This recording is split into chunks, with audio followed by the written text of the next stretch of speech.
and Africa.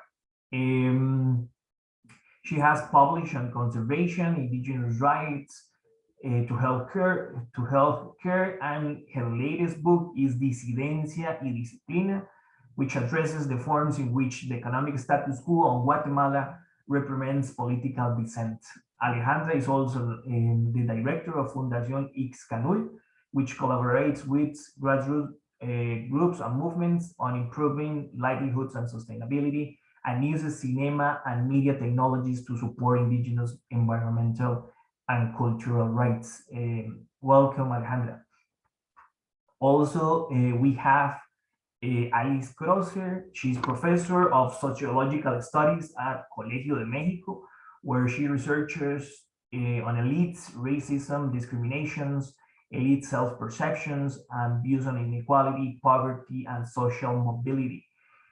Her previous research has examined measurements of inequality, social policy, including minimum wages, and comparative inequality in emerging countries. She has visited research at Stanford University, Caldas, Guadalajara, Pontificia Universidad Católica de Chile, and UN Economic Commission for Latin America.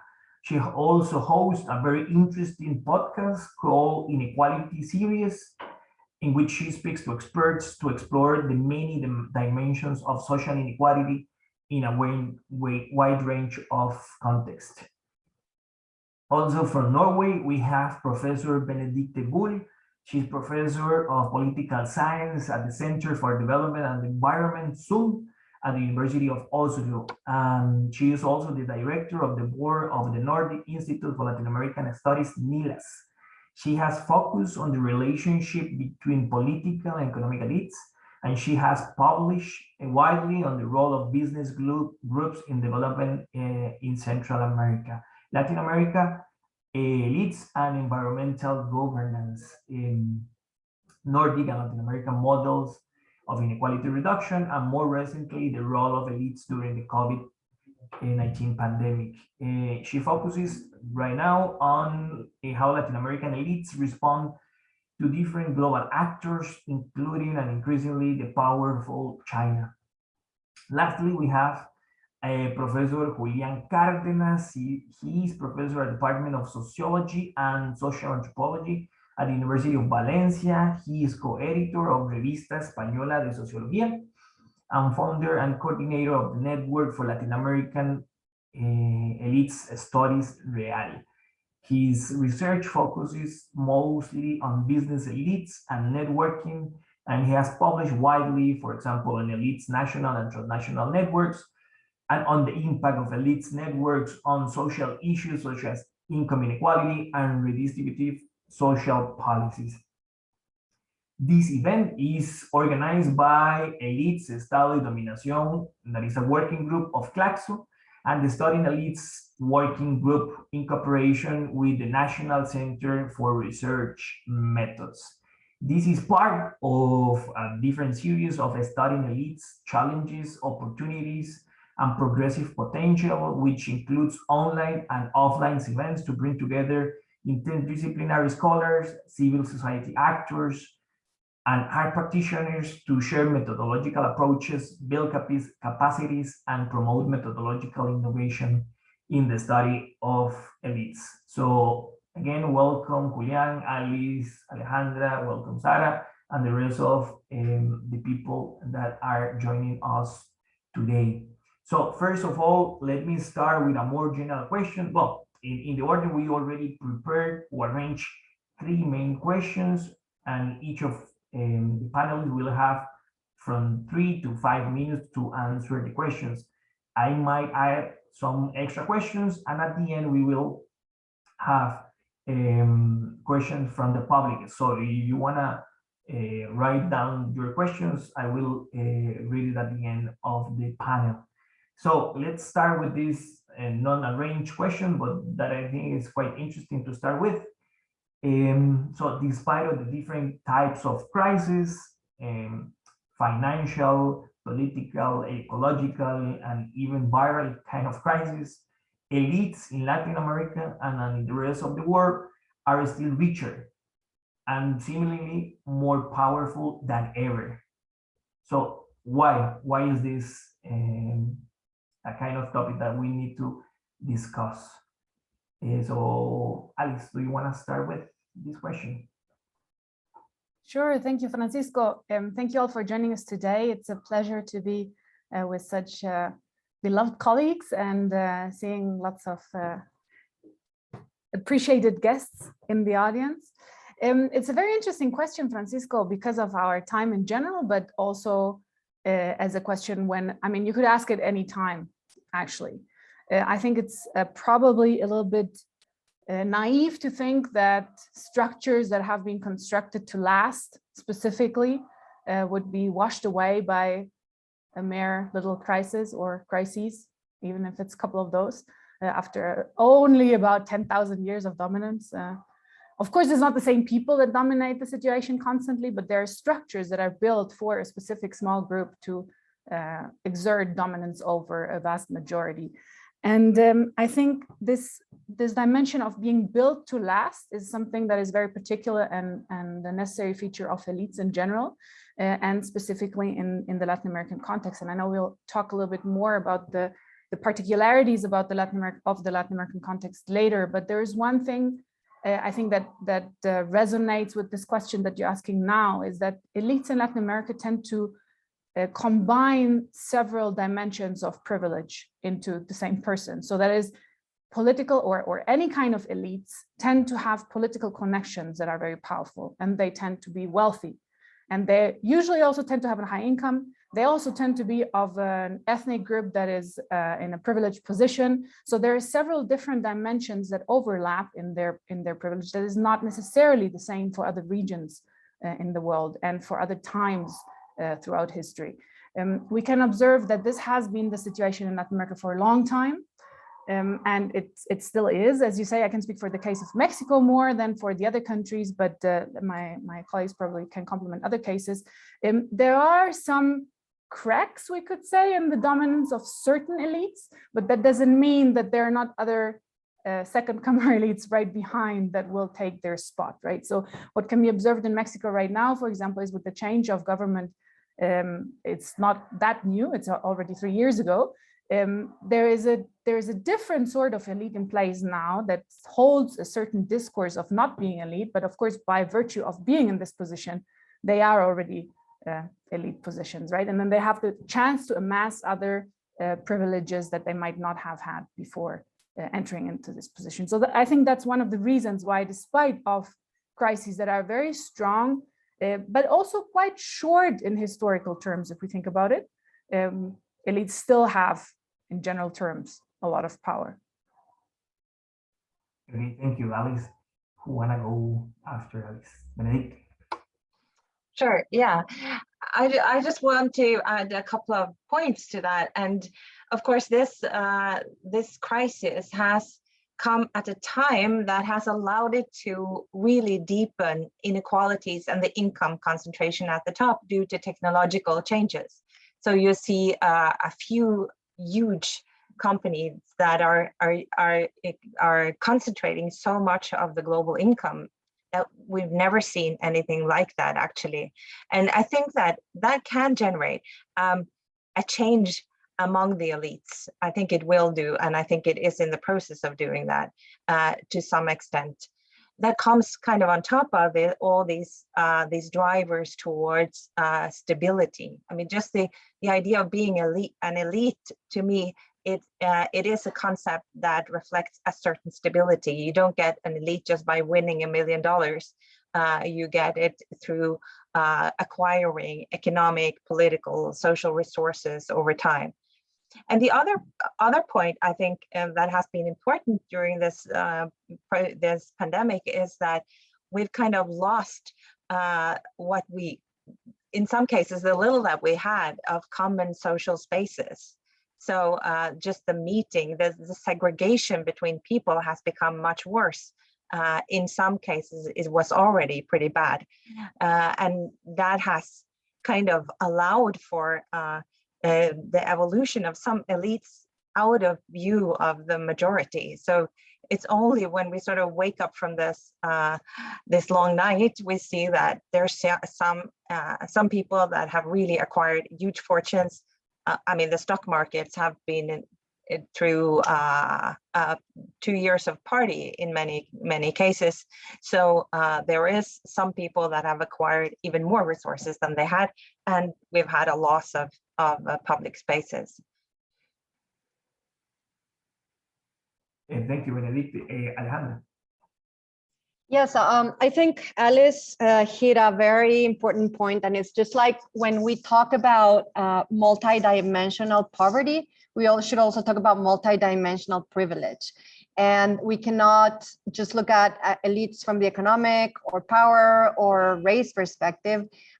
So both my colleagues, I think, nailed it right.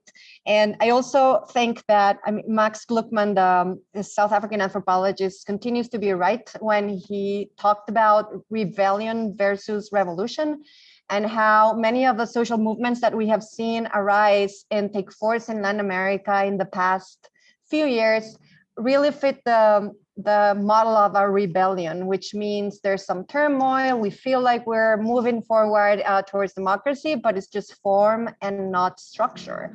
We haven't really had the big changes that will shift the structures in a way that power is distributed differently. And the other thing that we need to take into consideration is that historically we'll always, in complex societies, there'll always be a hierarchy. So we need to think about how that looks, because it will not be the ideal dream of a paradise where everyone gets along. It's going to be someone else who takes over. And it's hard to understand these up and coming powers, like Benedict was saying, because they're very hard to see, they're very hard to detect. They're very secretive, and I know we'll talk about methodology later, but they're methodologically is really hard to get to them because it's dangerous, because they don't want to be found, and because the shifting, and this is something that we see in Guatemala with the traditional elites, among them, some of them are shifting to these new powers, but they don't want to talk about it. So we see some cracks in the traditional order, but getting there, it's still very dangerous, and it's very, very hard. Thank you, Alejandra. Julian, do you want to add something to this question? Yeah, sure. Let me say something before. Why I'm here, okay? Why I'm here presenting, talking about elites. The real reason is because I know Francisco, and he organized this event with Sarah, and he asked me, hey, can you join us and talk about the elites? And I said, of course, because you are my friend. I really trust you, and I'm really happy to be invited by you. And actually, what does have any kind of relationship with the question why they are so powerful? Business elites are still powerful, despite that this crisis is one of the main characteristics is the consumption reduced across the world, okay? One of the main reasons why business elites are still really powerful is that they are really well connected to the government, especially in this kind of crisis with the pandemic. One of the main results is that the state have a really central position. They regulate our behaviors, they regulate the social space, they regulate how the funds, the international funds to recover the economy are going to be distributed. The more connected you are to these governments, I think the better for you.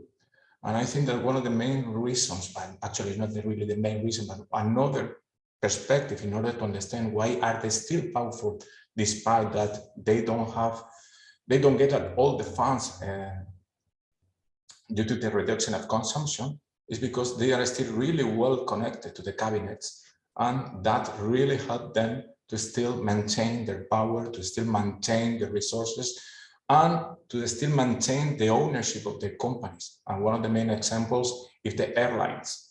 We didn't travel for 1 year, but still the owners of the main airlines companies are the same. And this is just one example, just one small example to illustrate that the more connected you are to the government, the more possibilities you have to maintain the resources you can. Okay, thank you very much. Before I continue, I just want to express our solidarity to the strike action that is taking place in the universities in UK. So we have to remember also that not everyone or not everyone at universities are doing well, and we can see at the UK at this moment they are struggling to get better rights. If you need more information, I will post the info later on. So let's continue with the questions we already prepared. So maybe we start with another person. Alejandra, you started like talking about methodological challenges.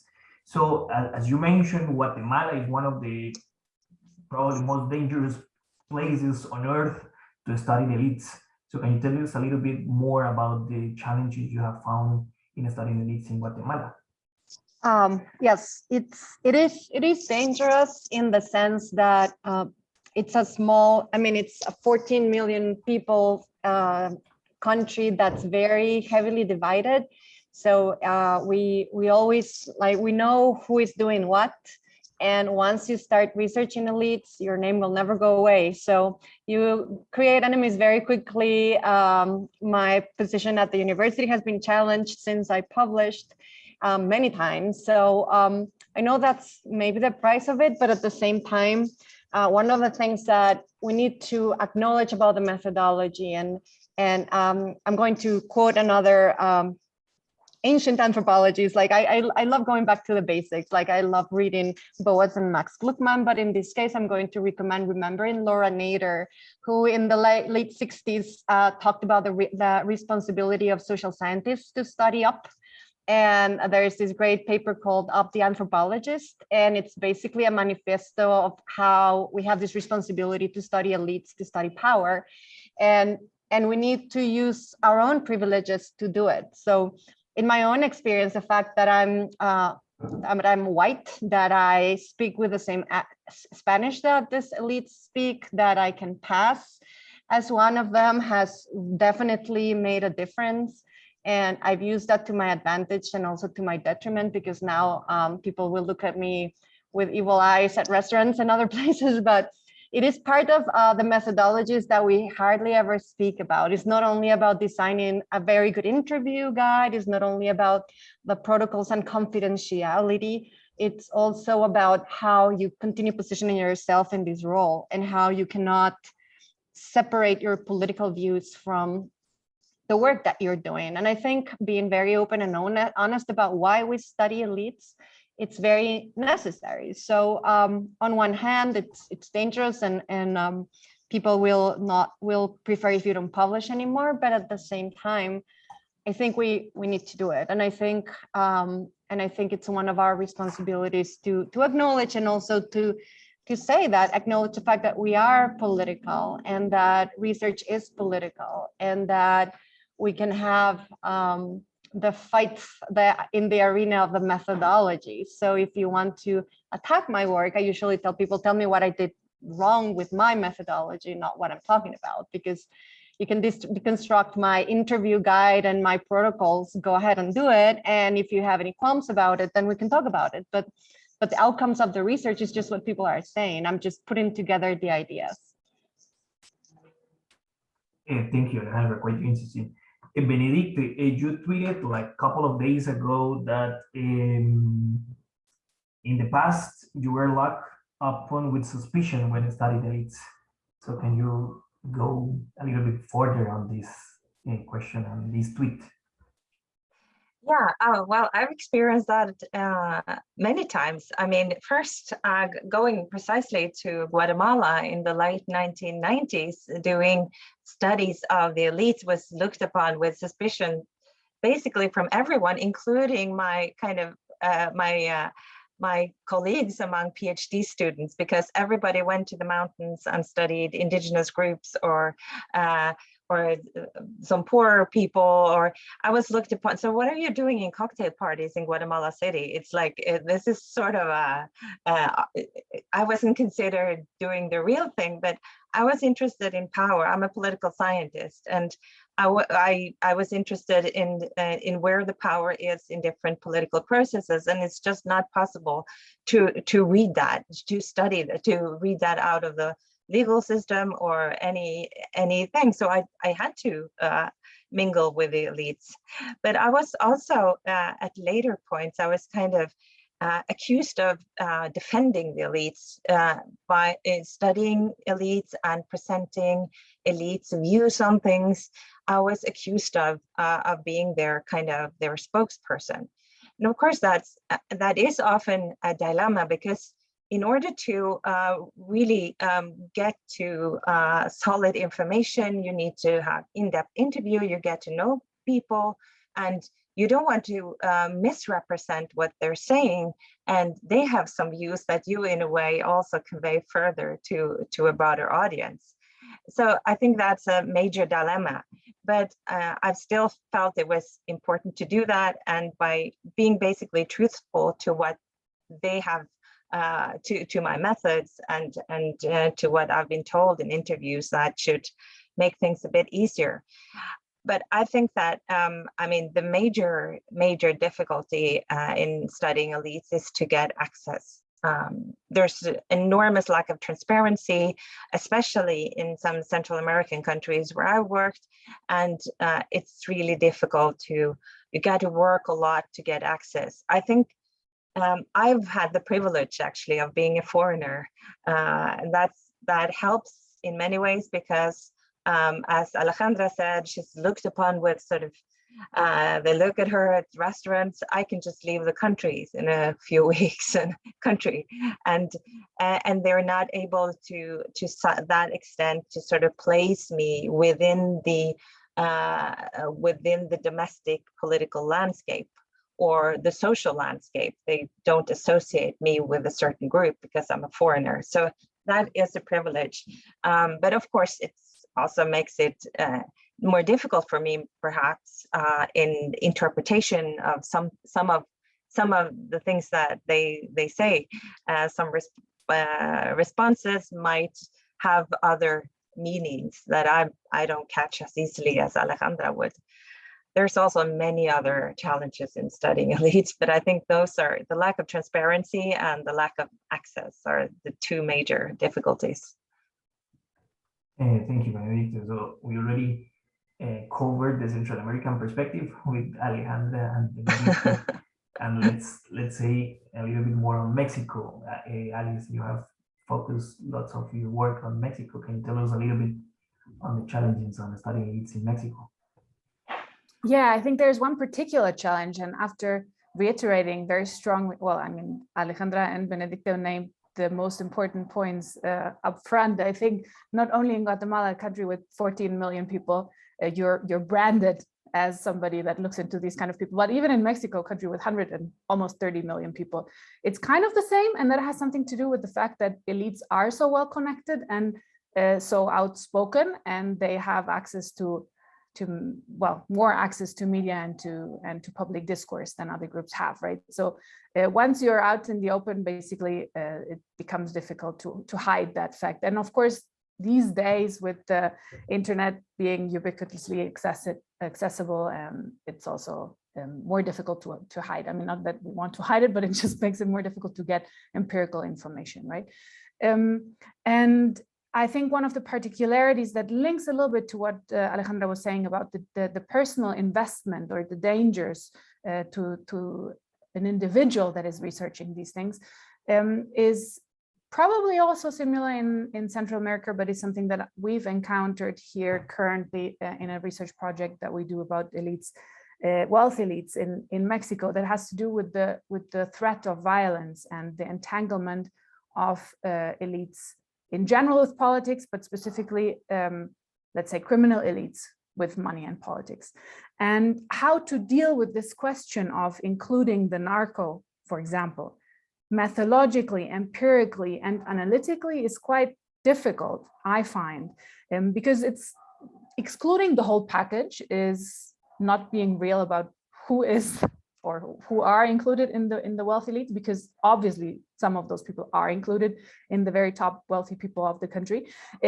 So excluding is not really an option, but investigating them directly is also a very difficult choice, because it just poses, dangers to health of the investigator. And that's never the point of investigating anything, because If we cease to exist, we cannot continue investigating. So it makes no sense.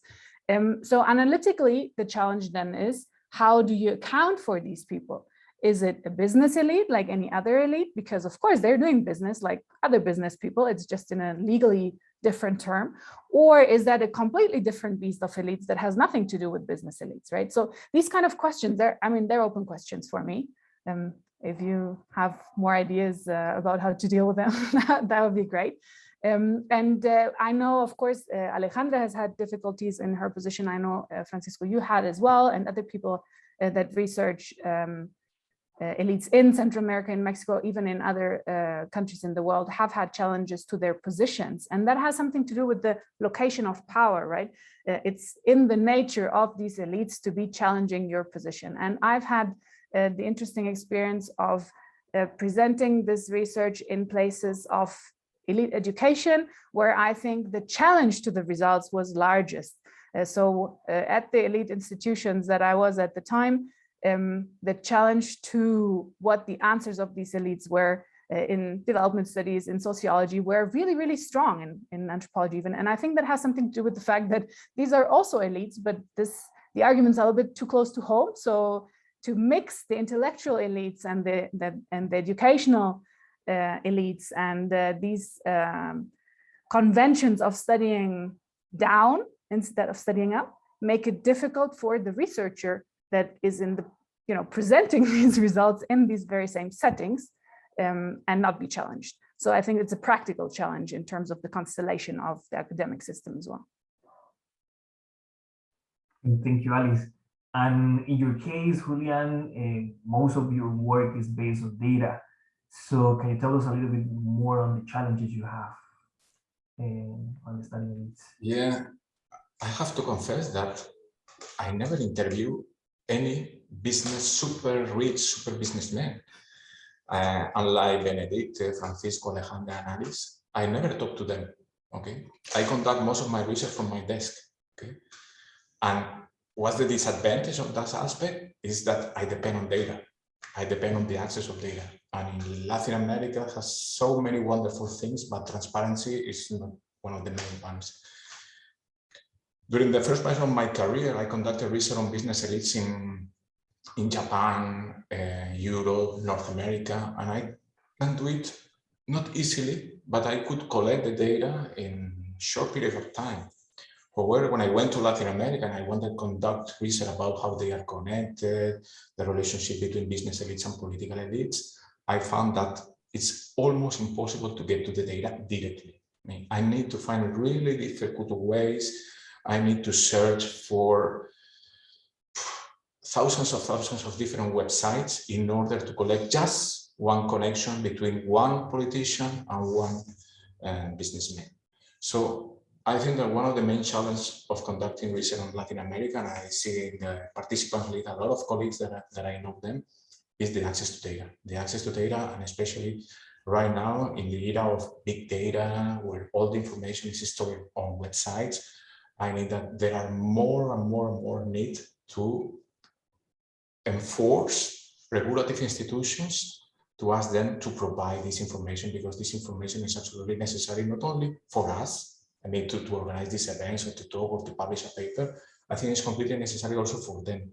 The more transparency are the societies, the better for them, the better for the companies, the better for the work of the governments as well. And let me say something more. It's not really a challenge, but it's an aspect that I want to highlight. I think one aspect necessary is also on where we disseminate our research, especially where we can show our findings, where can we publish our findings, conducting research on business elites or any kind of elites in Latin America, Europe, or Asia. And there is non-journal specifically on elites. There are a lot of thousands of journals on migrants, on gender, on inequalities as well, but there is no one specific journal on elites. There are, of course, a lot of journals on management, business and politics, American politics and society politics and something else. However, there is no one about elites. And I think, well, there are a lot of more people investigating migrants, gender, and inequality, obviously. However, You can check going to Scopus or Web of Science. Each year there are more and more papers on elites. And I think that there is necessary also to have in the near future, maybe, it's not only a wish, I think it's also something that we can keep on emphasizing the need to have journals specifically on elites, because I think that there is a high interest on investigating elites. And I think it will be a really good opportunity also to motivate young researchers to go in that direction, because as my colleague said before, you learn a lot investigating elites. You can be everywhere. The more you investigate elites, the more you learn about international relations, about the society, about politics, about everything. Thank you, Julian. Alejandra, you want to add something related to this question? Your microphone. Alejandra. Yeah. One of the things is that, as Alice's point is very important, how do we decide which elites? How do we come up with a methodology to say, well, these are the up and coming power holders as opposed to the old school? And first conclusion is that we need to look at this historically. We need to really look at these trajectories over time of the families of the names and how power changes and control changes. But also on what Julian was saying, we need to come up with measures to do this multi-dimensional analysis, just like we analyze poverty. So how can we come up with a way to say, well, this is the trend, this is how like these names are coming up, these types of businesses, these types of power, and maybe that way we can extract the legality or illegality component of businesses, because I know that the drug trafficking gets really distracting when we look at it. Is this a business?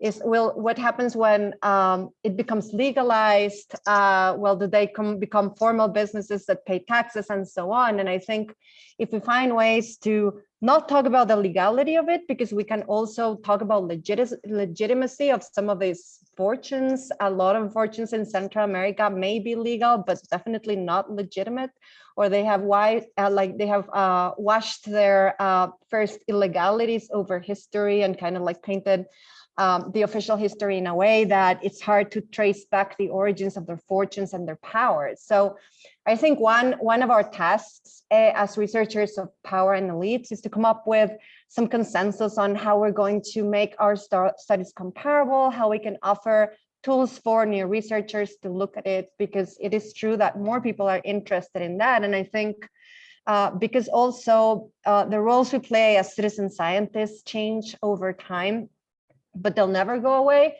Our citizenship as scientists will have to think about from that component and see how our research can be useful for decision making for other citizens, but also for other researchers. And just to wrap up, just to share a short example, when I did my first elite study in 2014, most of the people that I interviewed were friendly towards me, but then findings started coming up. And by the time I did my second research in 2019, most of them declined participating, and many of them will not talk to me anymore. And I reported what they told me in the first study, and I reported what they told me in the second study, but the views on research changed very dramatically in 5 years, just because of how their own perception of losing power.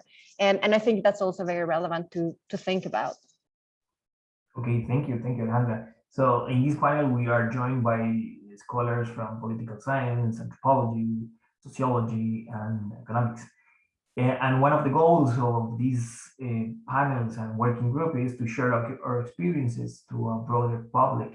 So can you tell us a little bit more on what methods or techniques have you used in the study of elites in Latin America? Who wanna go first in this one?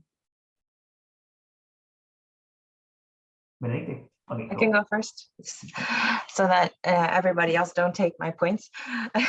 But yeah, of course, I think creativity and persistence are the two principal rules. I can only speak for, I've mostly studied kind of economic elites in some way, the business groups, and we used a lot of different different methodologies. I mean, different sources of information. Most of them were pretty dubious, but the only way to go about it was to collect a lot of different information from business magazines. There's actually quite a lot to learn. Social media, of course, newspapers, and trying to be creative. And also public registries are really deficient, but there's always something to learn from them. And just as kind of threads to go on with. The problem is, of course, it's very often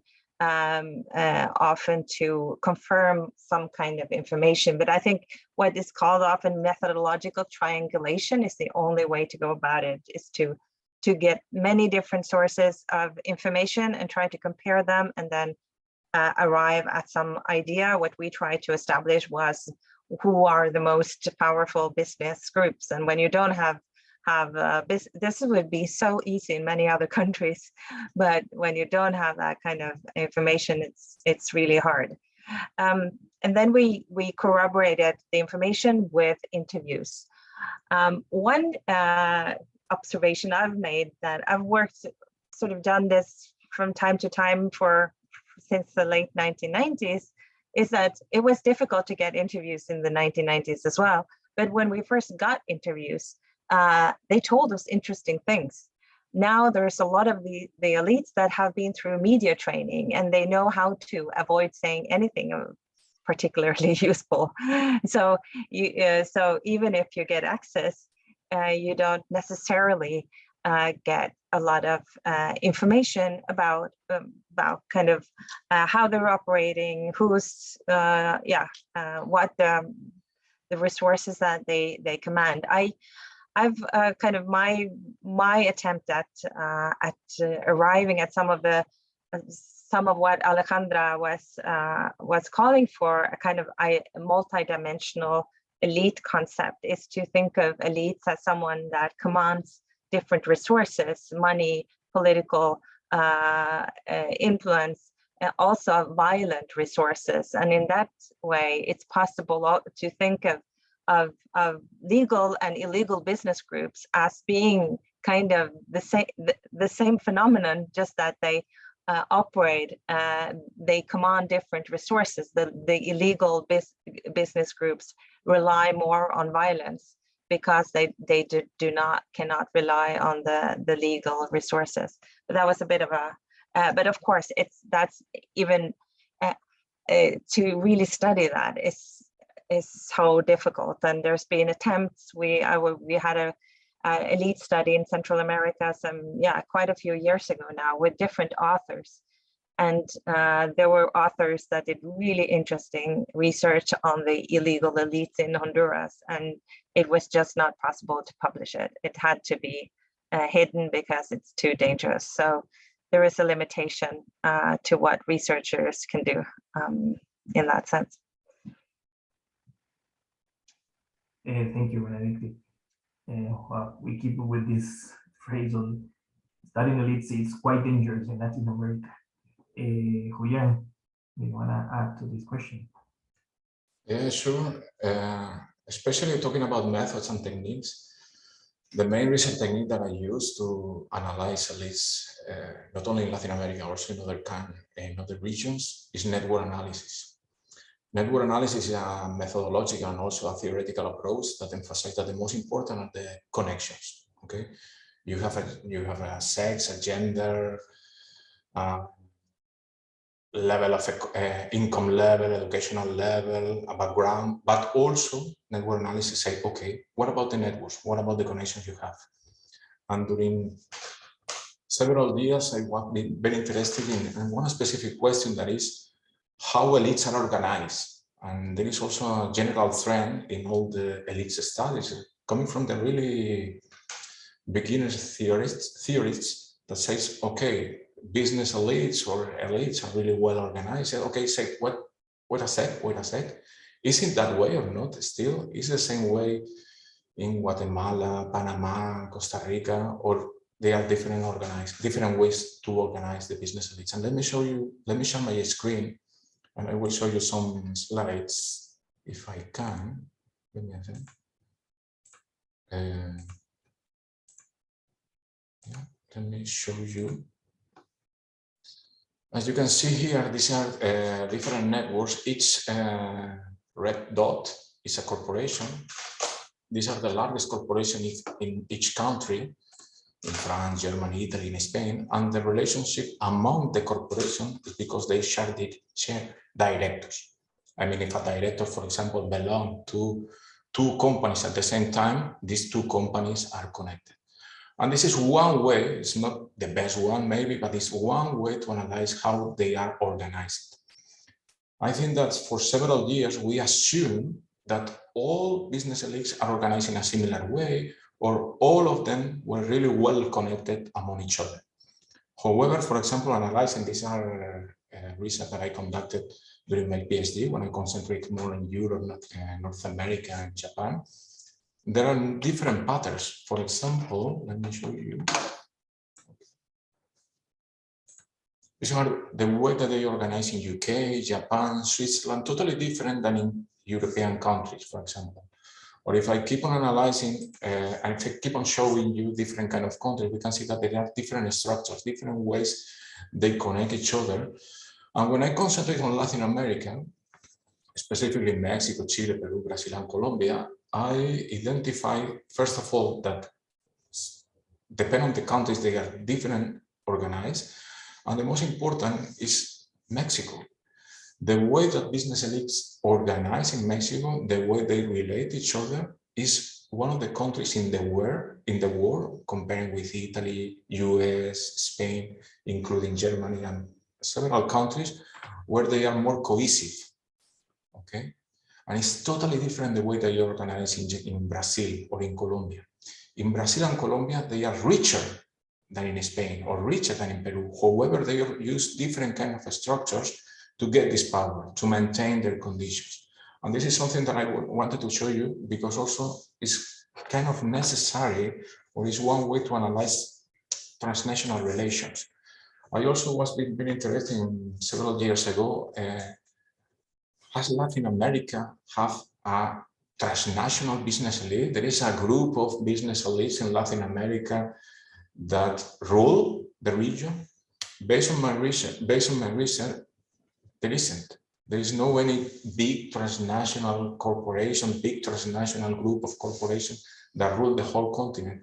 Because when I analyze if they share directors with companies from a different world, I only found very few connections. And this is, as I told you before, it's just one more contribution in order to understand international relations and so on. And for example, in this case, it showed me that, again, Latin America business elites have a they are really powerful, they are richer than before. However, they are still national based, especially in Latin America. It's totally different in Europe and in North America. But if I have to get a conclusion based on my research, in Latin America, they are really powerful, but in their countries. They have investments around the world, okay? However, at transnational level, they are really weak connected. Thank you, Julián. Alice, do you want to add something to this question, please? Yes, thank you. Benedicte's opening remark about creativity really resonates because I felt that I had to improvise my methodological toolkit a lot, especially after the first maybe less systematic and more pragmatic studies that I did interviewing people and with participant observation, and to some degree more, we could say, classical studies for sociological or anthropological questions. And recently I've changed to a more systematic approach, but different approach. And that has to do something with what Julián was saying in the beginning, data availability. You know, it's great if there is no agreed upon indicator for something, because then it cannot be falsified or somehow corrupted. But it also means that you have to really look for every piece of information in a different place, and it's very time consuming. And so what we've resorted to recently is archival data and historical analysis of elites. And that is not only because of the data availability, but also because of these long circles of power or of the persistence of elite power, right? So we can say a lot about contemporary elites by looking at elites from the past, and about past data it's a lot easier to access. It's not easy, you still have to transform it and you still have to harmonize it, and it's a lot of work also in practical terms, but there is data available. And for example, in Mexico, in many countries in Latin America, increasingly less, but still many of them, including Mexico, fiscal data, for example, is not accessible, right? And that's one of the sources that is used for wealth analysis in many other regions of the world, and we cannot rely on that source here. So what we can rely on, and that's what we tried recently with some colleagues, is analyzing testaments and dowry records and these kind of historical documents from last century or before, because they list wealth very methodologically and very consistently. And when you write your testament, you want to make sure that all of your wealth is listed on there and goes to the people that you want it to go to. So there's actually pretty good records, but they're only historical because contemporary testaments are not accessible for legal reasons. But so that's one of the other things, the other roads we try to analyze some data, and we find some interesting things about elite behaviors that are, well, historic, but that could still be detected also nowadays. And the latest thing is something of follow-up interview style, I think I would call it. Maybe it's also interviews, but it's not as unsystematic and pragmatic as what I used to work on and what I like to work on, but that's for pragmatic reasons, that we conducted surveys on the national level, and we found certain tendencies of people according to wealth. And then we went into follow-up interviews with specific people, be that wealth elites or political elites. Recently, we were interested in perceptions of redistribution among elites, among political elites. So we asked them very specific questions that come out of the surveys. Of course, in the surveys, we don't capture these elites, but then when we target them very specifically, and especially with public sector elites, there is a possibility of access that is different because they're publicly listed, and you can just kind of cold call them. And of course, most will deny. I think we sent like 2,000 emails, and of those we got response from 20 or something like that. So the return is not as large, but there are some. And then when you're persistent, then you can create a larger sample. And then they are so targeted that they will be able, or that they hopefully will give you some information on very concrete questions that you want to ask them about, right? So there is a trade-off between systematically approaching them or more unsystematically, as I also did in my previous studies, which gives you more flexibility and possibly more interesting findings. If you don't have it's a better way to explore things that you're not so sure about yet, or that you want to learn more about. But it's also more difficult to get access once you exhaust all your personal connections and your friends' personal connections and theirs. Thanks, Alejandra. Yes, I wanted to reiterate the importance of triangulation, but also how social media is an excellent source of information. We have documented, for example, follow the official accounts of major, like the Chamber of Chambers in Guatemala, which is called CACIF, and just document the changes in discourses over time regarding law enforcement, regarding rule of law, etc., to contrast it to other discourses, interviews with representatives of the chamber, but also discourses by the president or by the president of Congress. And that helps kind of to map what's going on. Of course, what Julian was saying about the network analysis is very interesting, because anthropologically, it makes complete sense that elites across the countries do not trust each other. Even in Guatemala, elites do not trust each other. Most of the businesses are still family-based.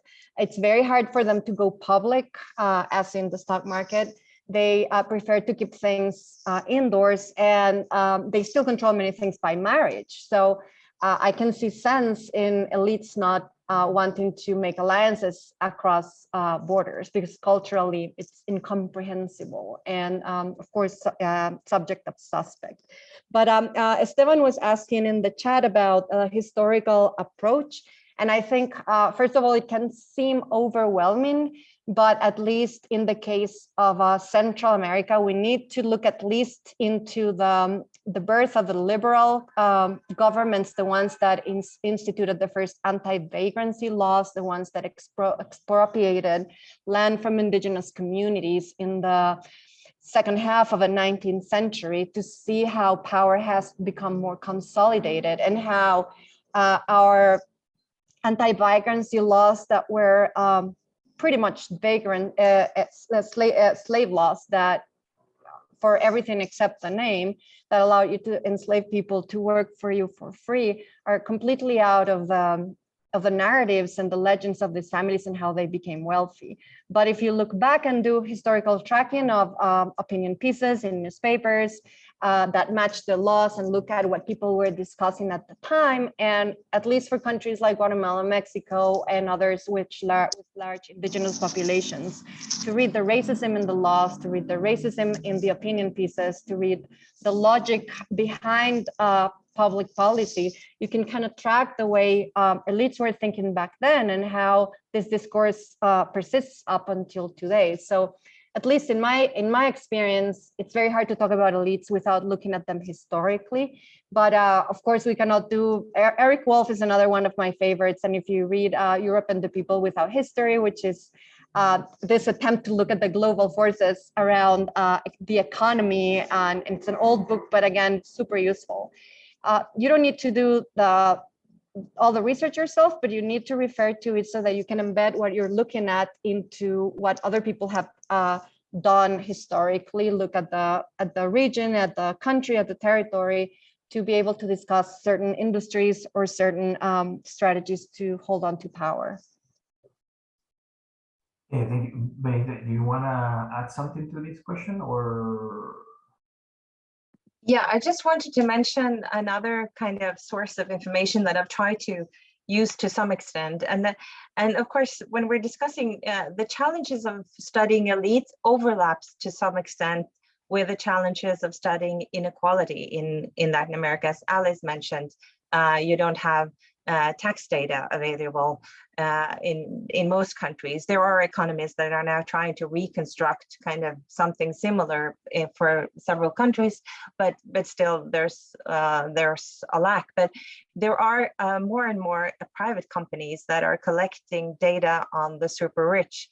And although in some cases you need to kind of buy their data, they often give it, and I've been communicating with many of them. And the reason why they do that is to sell the data to companies that sell expensive cars and Rolex watches. And so this is simply market research done for commercial purposes, but it can be really useful for those of us that try to identify groups of extraordinarily rich people.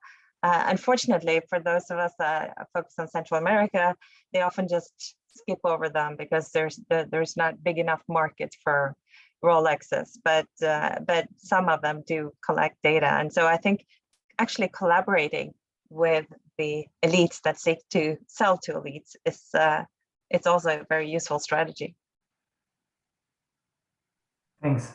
So we are getting closer to the end. We still have 30 minutes, so we will have to add also the question for the public, from the public. So let's wrap up our last question on the learning points of the studying elites.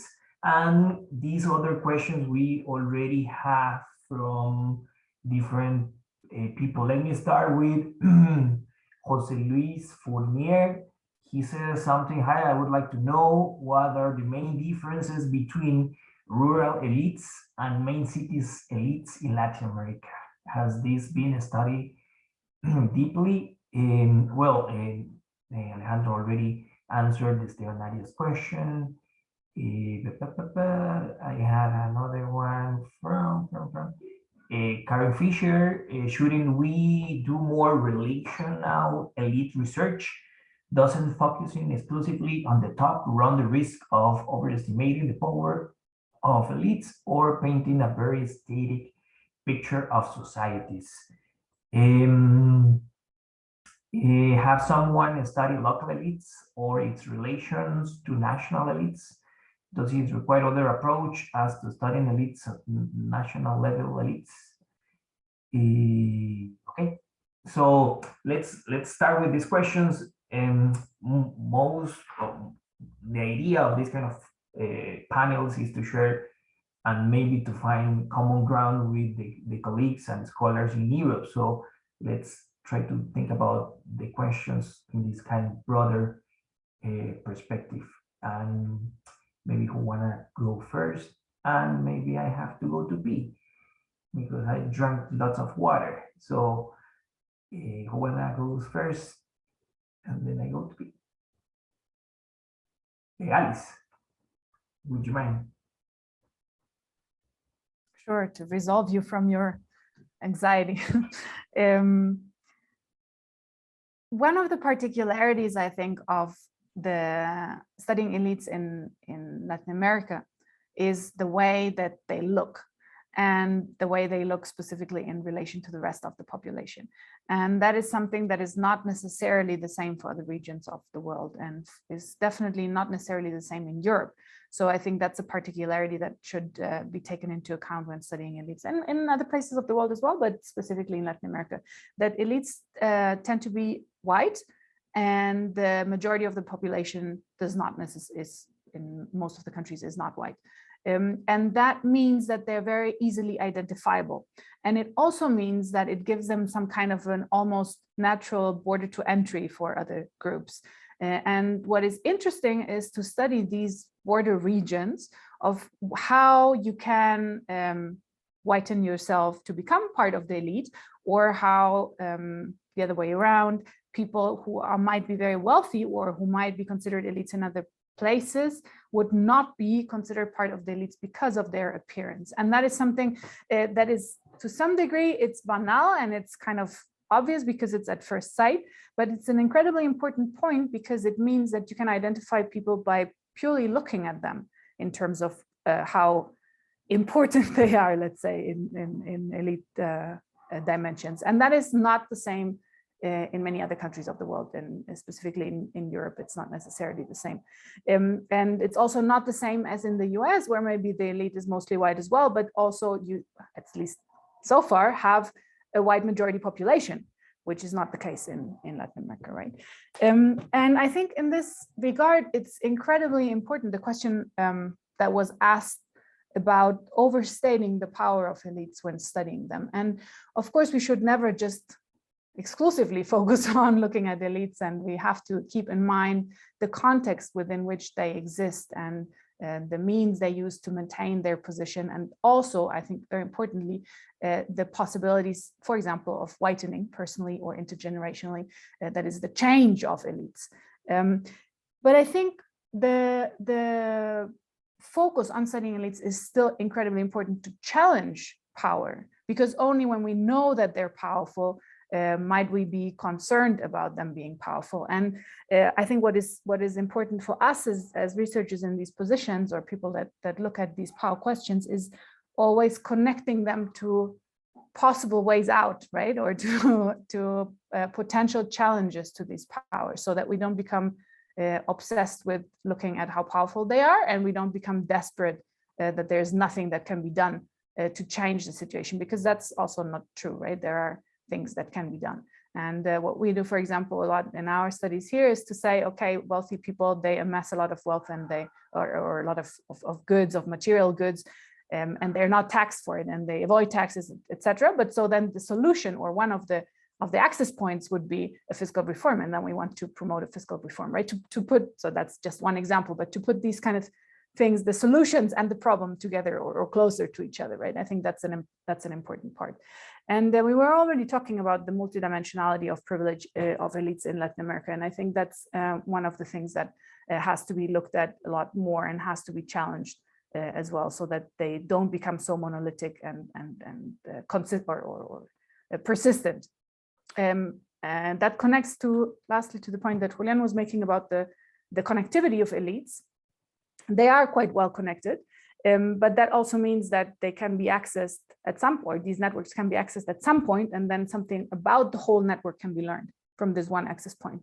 So that's, I think, an opportunity for us to learn about these networks, is when we access them from some, I don't know, weak link in the network, or from some point of people where they're actually quite open in many cases to talk or willing to be presented and to be put in a positive light. And even in my experience, they're willing to be challenged on some accounts, not on all, but in some. So there is an entry point for conversation with them. And I think that we should use when we study elites. To not make them look at some evil conspiracy beyond our reach, and also to not think that they're so superior in terms of their personal qualities, right? This is like a mystification that we often, as part of the wealth elites, well, we're parts of other elites, we're intellectual elites here as well, discussing these things internationally, of course. But we might from the outside conceive of them as something conspirational, and that's not necessarily the case sometimes, but not necessarily, right? So understanding them on a more functional level and a more personal even level, it can help demystify this all-encompassing power that was mentioned in the question. Thank you, Alice. Who wanna add something, Benedict? Yep. Yeah, sorry. Okay. No, go ahead. Go ahead, Benedict. Okay. No, I just wanted to reiterate that. I think it's really important, and I think precisely the importance of not kind of mystifying the elites is really one way of avoiding that is, of course, to use interviews, to have face-to-face discussions, and to also understand better views on things, and also not to kind of essentialize elites, that if you're an elite, that's what you are, and nothing more, and there's no difference between elites. That's kind of a homogeneous category. We all know, of course, that's not the case. And I thought some of the questions here are really important, sort of the importance of doing more relational studies. And that is perhaps something that we need to keep in mind, because when I personally haven't done it to a certain extent, to such an extent, but in studies of underprivileged groups, we very often immediately think of their relationship to some if it's landowners or owners of big companies, or someone that or as a state, someone that repressed them. Well, we don't think of that so much when we study elites, who have allowed them to acquire so much resources. What kind of systems have allowed them to concentrate that much power in some hands? And it's precisely through thinking through that we conduct more kind of relational analysis, thinking of that their position depends on some relations. So I think that's a really important point to make. I don't have too much to contribute with on the local and more national elites, but someone else might have done that. In Central America, elites tend to be both local and centralized at the same time, because they might own a lot of land and property in the countryside and still have their bases centrally. But maybe Alejandra can fill in on that. Yeah, thank you. I wanted to jump right in there, because I do think that we should not essentialize, and that there are differences within. Of course, there are people who are more analytical and critical of what's going on within their groups. But when we look at relations, I think an interesting way to think about it is who they hire and who they delegate the management of their businesses to. And there are categories, and it's very much race-based and network-based. You hire the children of your school friends, you hire the children of people you know. There's an interesting pattern that I detected a few years ago, in which there's a new kind of rite of passage where you cannot go into your family business straight away. When you graduate from the college in the US where you studied business, which is what mostly people do, then you go and work for another company of someone who's not that's not owned by your family, and you work there for a couple of years to say that you worked somewhere else, that you learn, you kind of build your muscle and then go back to join your family's company. But when you look phenotypically at these groups, they're all indistinguishable because they look the same. Of course, they marry each other, they're distant cousins. And also, at least in Guatemala, where we have in average, the shortest women in the world, we also, height is also a very important thing. So you can hide certain aspects of yourself, but height is definitely important. And I have to say that height has allowed me in many places because I'm pretty tall for Guatemalan. So that is something that makes you stand apart. And if you look at the hierarchies of many of these traditional businesses, they may not be your relatives, but phenotypically, they all look like Brooks Brothers, mostly male, mostly white, mostly dressed in khakis, white shirts, light blue shirts, same haircut, same marathons or activities where they run. So you do find similarities in terms of who they like and who they hire. And when you look at women in the companies or women who are heirs, there's been a very slow transition to women from powerful families going into management positions. They have been usually relegated to their charity foundations, and that's sort of what's allowed to be done, or economic projects that are not very relevant. But it's really still very hard to find female heirs in positions of power unless they by chance inherited more than their cousins, and then they can hold some power. So there are ways to look at these networks, and it's really interesting to look at their hiring practices. And that's something I think that we do not do enough. Looking also at marriages and who's allowed and who's not, and how marriage, it's sort of like looking at the European royalty in the 17th and 18th century. You kind of make that balance to combine wealth and phenotype to keep the blood in a certain degree of purity. And it sounds ridiculous, but I mean, if you hang around enough in Guatemala, you'll get into those conversations. And Alice is nodding because she knows it's right. Like you do talk about, that people do talk about purity of blood, about marrying up, marrying down, about things that you don't speak about, like some same-sex marriages or illegitimate children. There's the taboos and the subjects are still very much controlled by this narrative. So someone was asking there, what else, like what would be my dream study? And I would really like to dive into how families still negotiate divergence among themselves, among their children, how they explain the appearance of someone that does not fit the expected look or attitude, because these people suffer the same way as everybody else. So there's silence also around things that are very human topics that are not exclusive to elites. They're a part of humanity. Thank you, Alejandra. And you added another question that we will maybe address in another research. And I know that Alice has done something related to this, but who are the women in Latin American elites? Where do they are? What do they do? So these are questions that maybe if someone in the panel or in the public is interested, and it's quite interesting topic to start with elites in Latin America.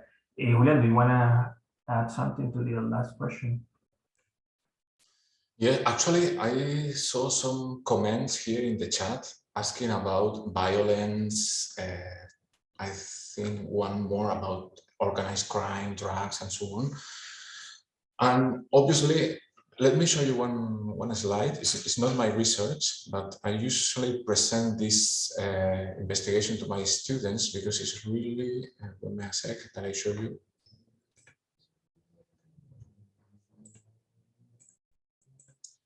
This is a research conducted by Salcedo and Garay. They are two. One of them is a big data analytics, so he's not a sociologist, not a political science.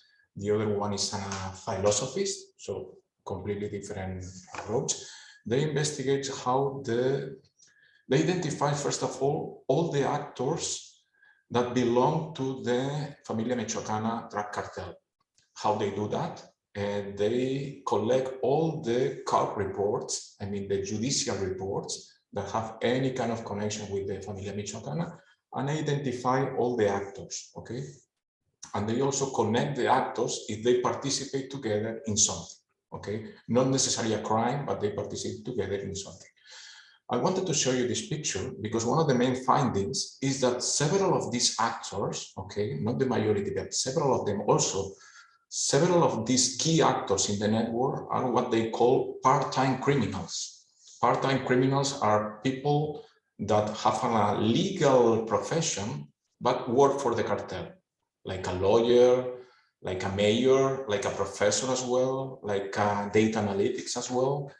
And it's really revealing that one of the main conclusions that they get is that drug cartels in Mexico, where they investigate, couldn't have this big power that they have nowadays without the involvement with the state and without the involvement of corporations. It doesn't mean that the big businessmen work for the cartel. It doesn't mean that's really romantic. This is for the TV shows. However, they participate in a way, their business, their transportation, and not necessarily they know that they work for the cartel, because the branches of the cartel are everywhere, and they need the collaboration with politicians, the collaboration with businessmen.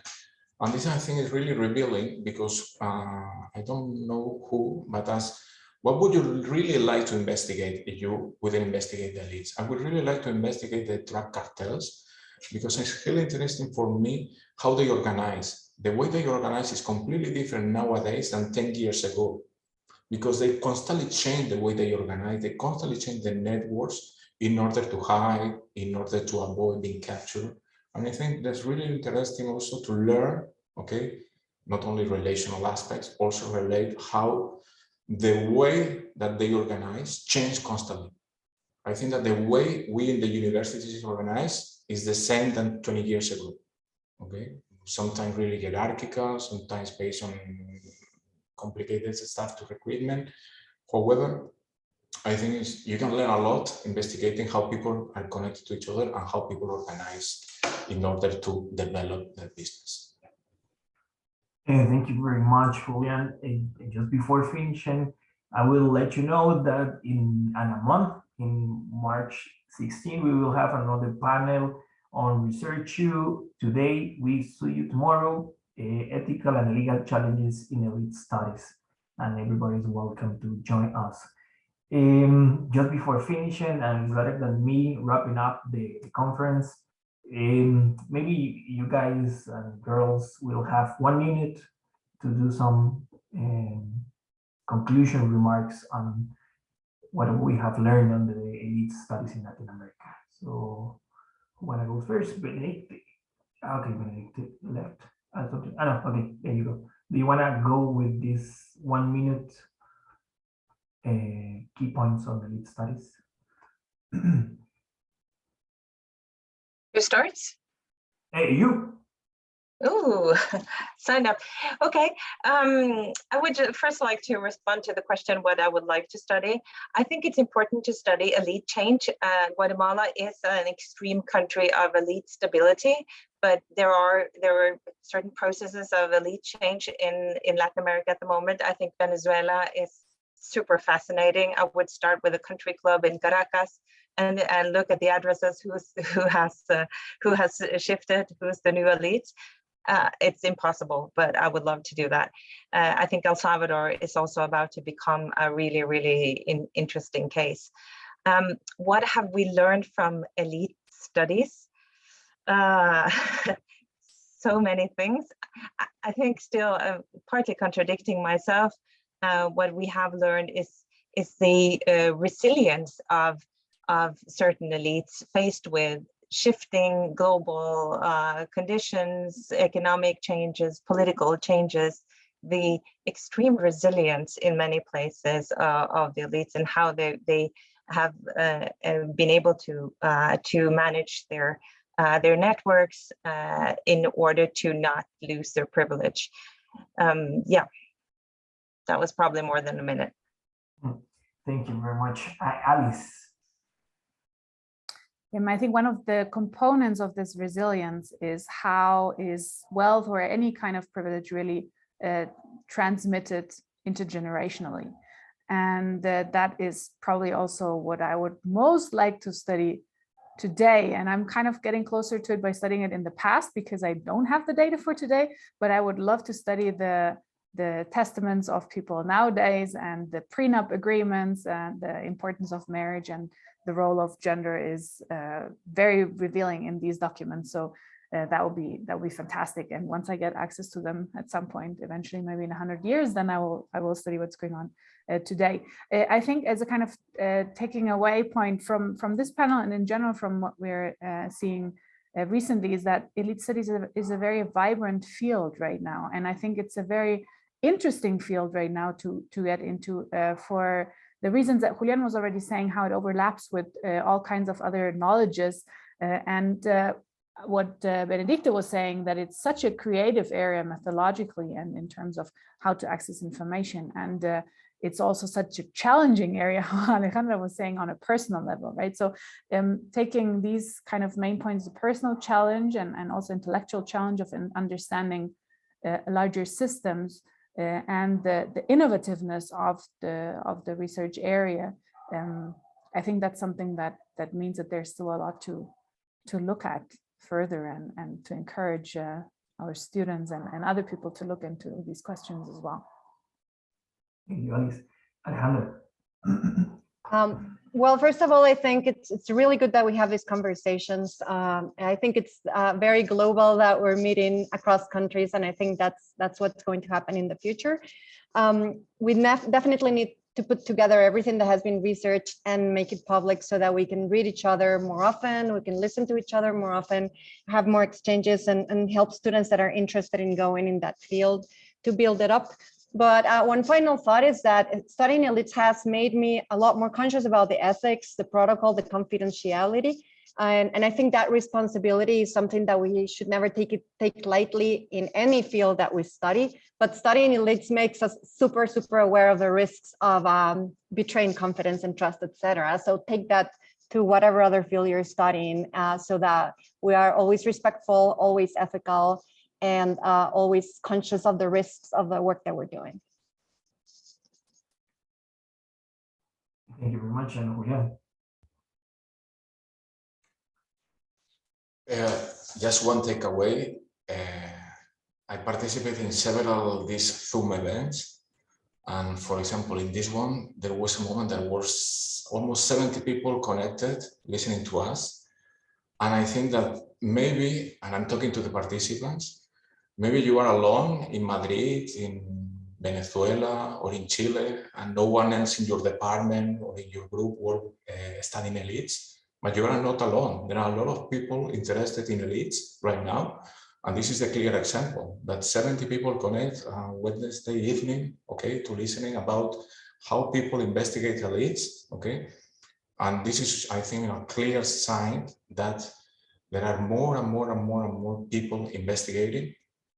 And I think that we have to keep on maintaining these connections, listening to people and collaborating. I think that one of the main challenges when you are studying elites is that you don't know them, but collaborating with people, listening to Benedicte, to Alex, to Alejandra, Francisco, and Sarah, you can learn different perspectives, different ways, how they are in Guatemala, how they are in Mexico, and this really provides you insights for your mind and motivation to keep on investigating.